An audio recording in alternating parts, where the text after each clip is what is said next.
Hello, my name is DeAndre Lee, and I want to discuss the topic of economic poverty in urban culture. Now, while 80% of the world is living in poverty, I came from an urban background, and it's a topic that is near and dear to my heart.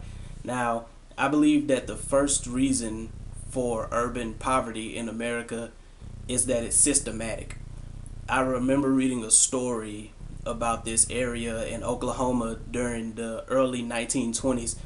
It was called the Black Wall Street. Now, Black Wall Street had maybe about 600 to 800 businesses that included libraries, hospitals, doctors' offices, like just about any business that you can find in the metropolitan area of a city. It was very thriving, and all of the businesses were black owned.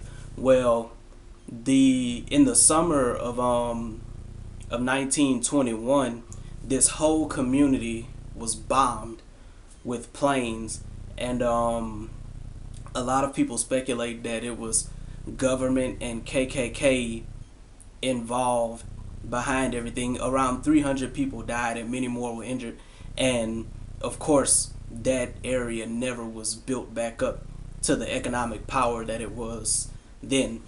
And I feel like once you have things like that in place that happen, it just puts a stamp and solidifies that we're working an uphill battle in urban communities to become successful. Um, in urban communities, the school systems are horrible, and if you don't invest in education and invest in kids who are the future and put forth the necessary resources, they won't go on or feel the need to explore their options and feel like they're even worth thinking about college or trade school or things of that nature. And that in turn affects the job market in these low income areas.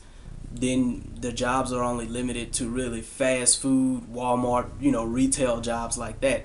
And when you have school systems that are horrible and people, city council just lining their pockets and people not really pouring the necessary resources and making change, opportunity is very scarce.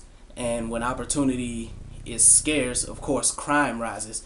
And that's why in a lot of low income neighborhoods, as I said, the school systems are shot and jobs aren't really available. So people turn to crime because they figure that that's a better way. And once you have crime, you have our communities getting labeled as hoods and ghettos. And of course, that doesn't really do anything to boost the morale and to change the outlook on our communities. The second reason for economic poverty in urban communities is that it's self-inflicted.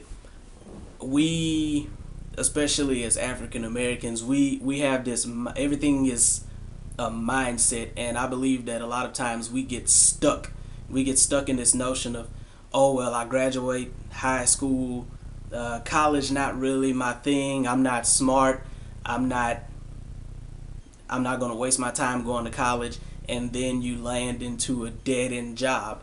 And of course, everyone loves to spend money.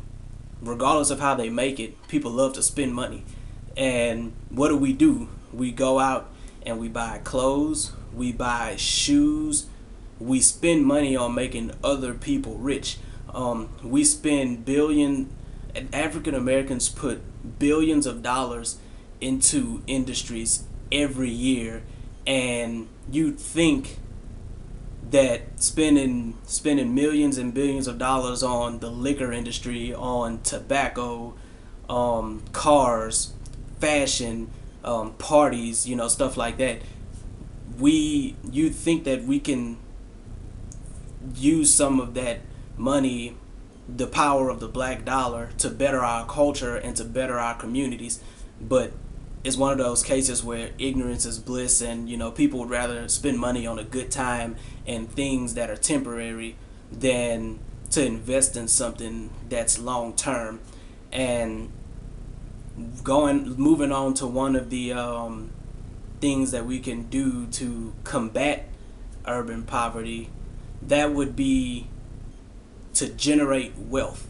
Now, several ways to generate wealth. I know, for instance, speaking from personal experience, I came from a low income neighborhood, but I would always draw.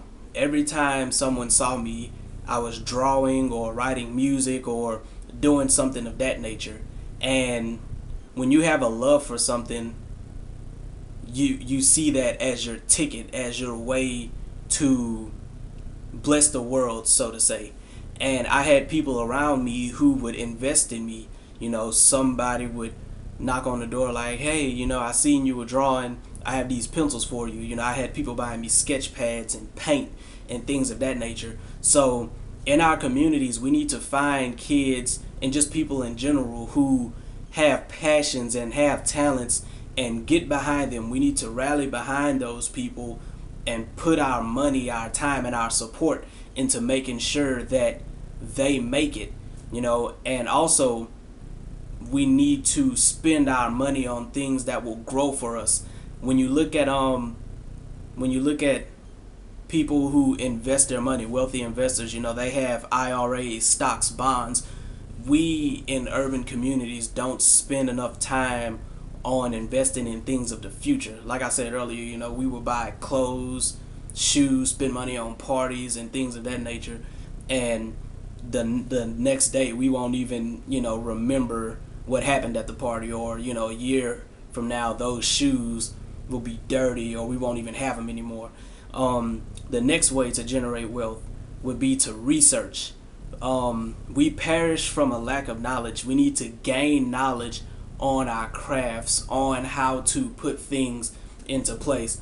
The difference between the regular world and the 1% is they've mastered the game and they have the knowledge and the know-how to put and of what to put money into.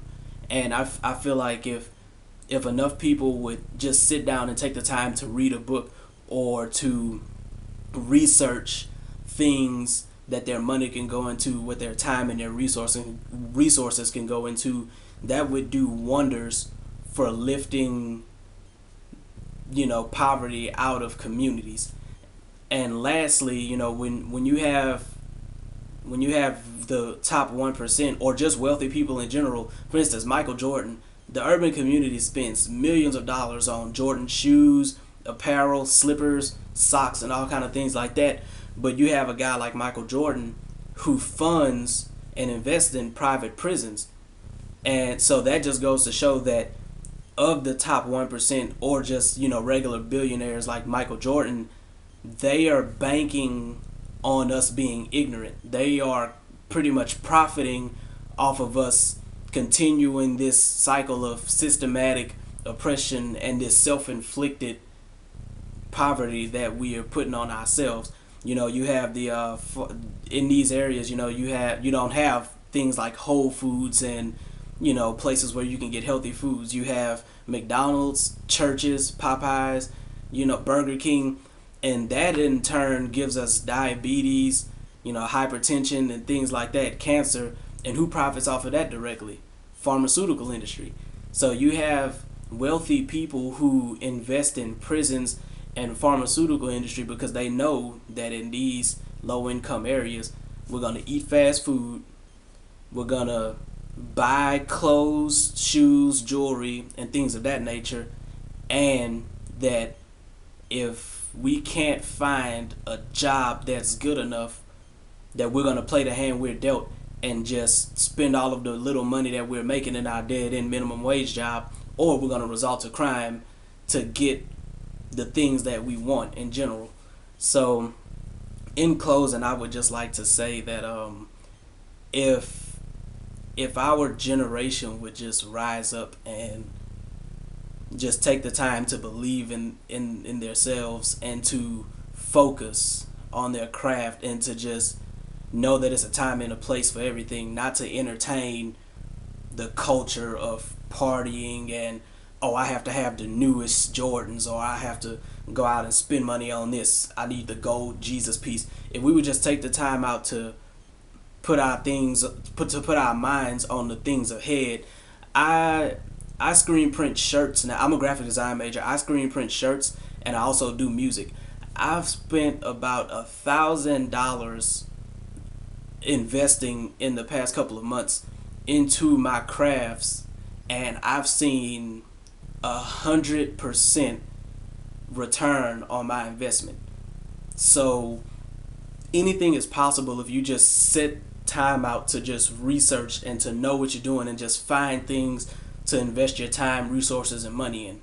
Like I said, this may not apply to everybody, and poverty is all over the world, but just more specifically in economic areas and especially in black communities, those are some major issues that we're facing. And I know if I can, rise up, come to college and make something of myself, then hopefully this video and this essay would shed some light on, people digging deep and finding their talents and finding their callings and just being smarter and gaining knowledge on how to move forward in life.